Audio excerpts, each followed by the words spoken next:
Messieurs, bonsoir et bienvenue à votre capsule chiropratique. Encore une fois, cette semaine en studio avec nous, le docteur Cynthia Pitre. Alors, bonsoir Cynthia. Bonsoir. Alors, une émission à caractère un peu plus féminin cette semaine. Oui, pas mal féminin, oui.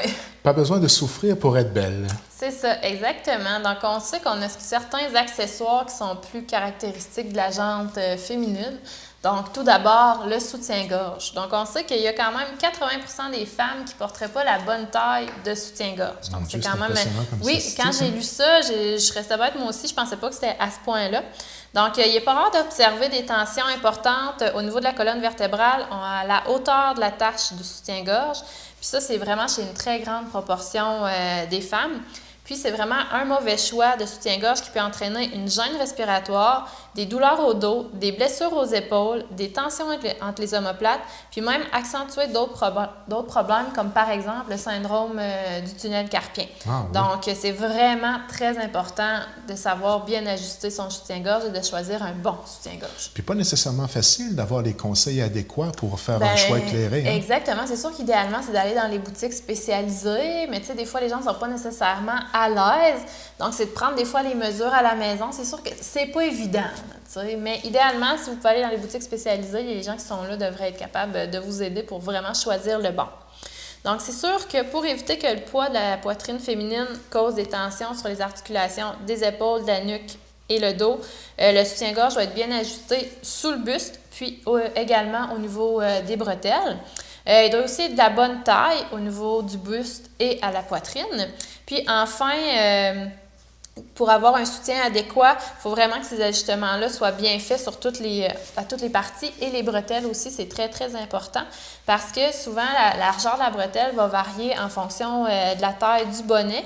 Mais par exemple, si nos ajustements ne sont pas bien faits, qu'on porte un soutien-gorge trop grand ou encore trop petit, bien, ça peut même entraîner là, une voûte au niveau des épaules et du dos. Ça peut aller parce qu'on sait que, par exemple, quelqu'un qui a une poitrine quand même assez volumineuse, si le soutien n'est pas bon, que la bretelle n'est pas assez large, bien, ça va souvent s'entraîner une posture vers l'avant.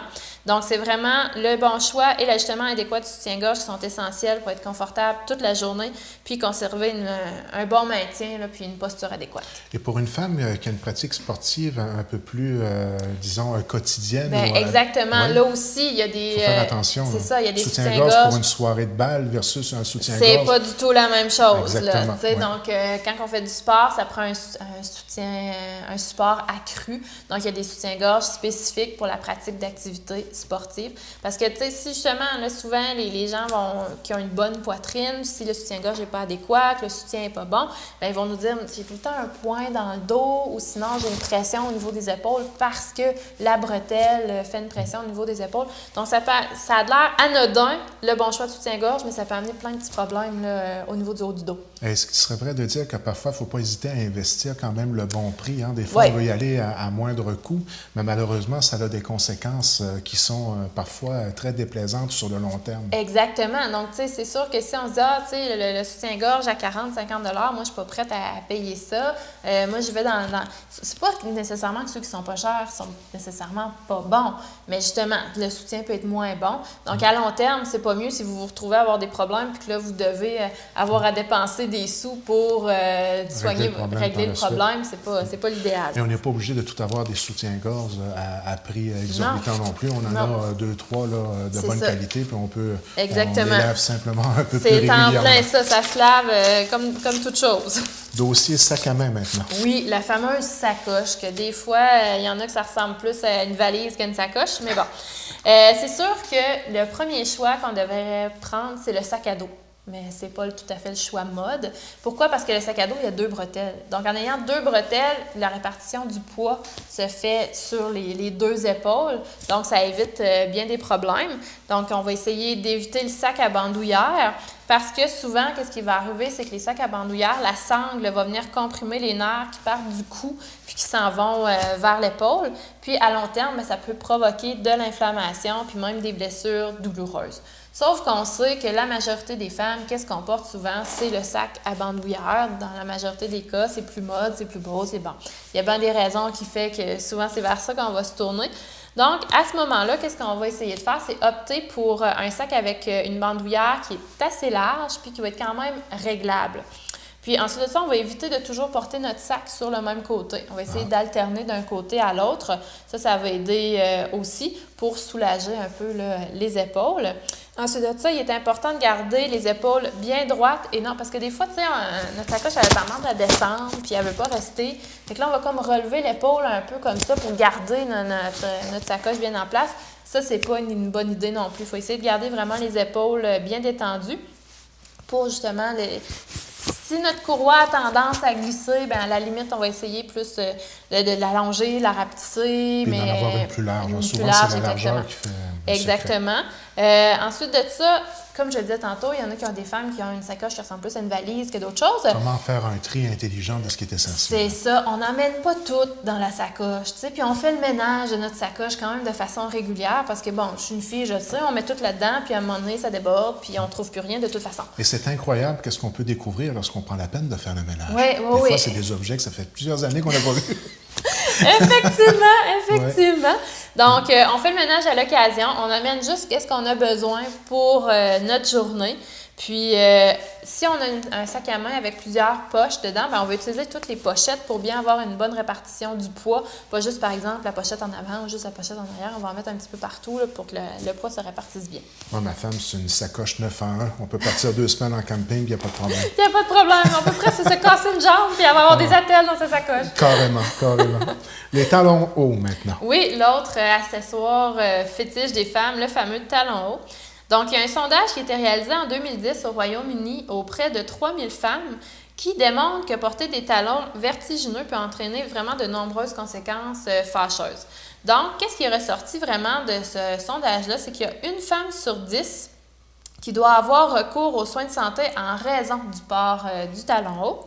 Puis, il y a certaines qui ont même été forcées à l'hospitalisation, alors que la moitié d'entre elles ont subi des entorses, des fractures de cheville, des torsions de genoux, des déchirures de tendons ou d'autres troubles musculo-squelettiques. Tout ça à cause du fameux talon haut.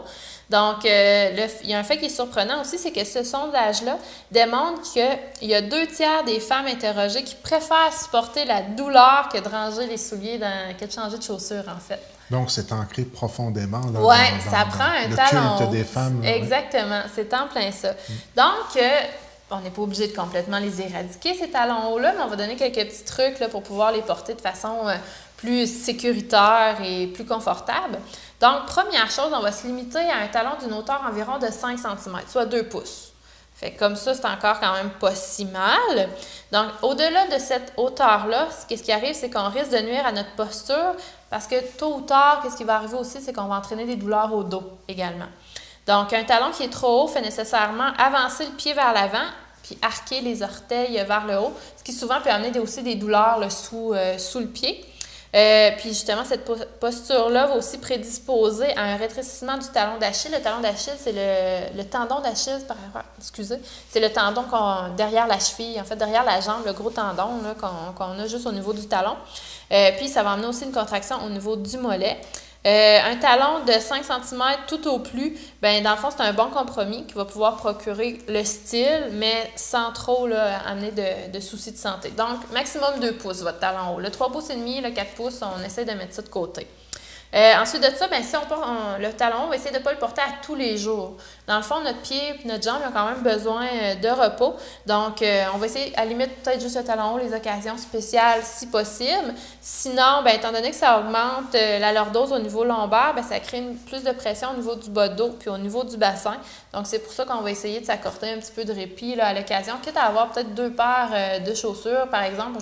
On sait qu'on a un rendez-vous, on a un client qui arrive, on met notre talon haut, mais sinon, si là, j'ai 1 heure que je dois juste travailler à mon ordinateur, à mon bureau, bien, on peut enlever le talon haut puis mettre la chaussure basse à ce moment-là. Donc, on peut alterner entre les deux comme ça.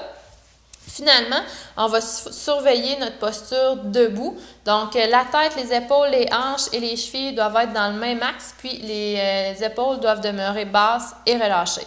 Donc, qui dit qu'il fallait souffrir pour être belle, donc c'est pas nécessaire. Il y a quand même plusieurs trucs pour nous aider. Donc, vous pouvez toujours demander à votre chiro aussi pour différents conseils à ce niveau-là. C'est surtout quand on hypothèque notre santé physique globale oui. Et sur le long terme, là, des talons hauts, je m'infligerai pas ça. Malgré qu'il y a des hommes qui portent les talons en passant. Oui, c'est vrai, tout à fait. Oui. Alors, Comme à l'habitude, on va terminer en rappelant vos coordonnées. Oui, moi, je suis située à Chandler, puis vous pouvez me rejoindre au 418-689-2447. Encore une fois, on se voit la semaine prochaine. À la semaine prochaine.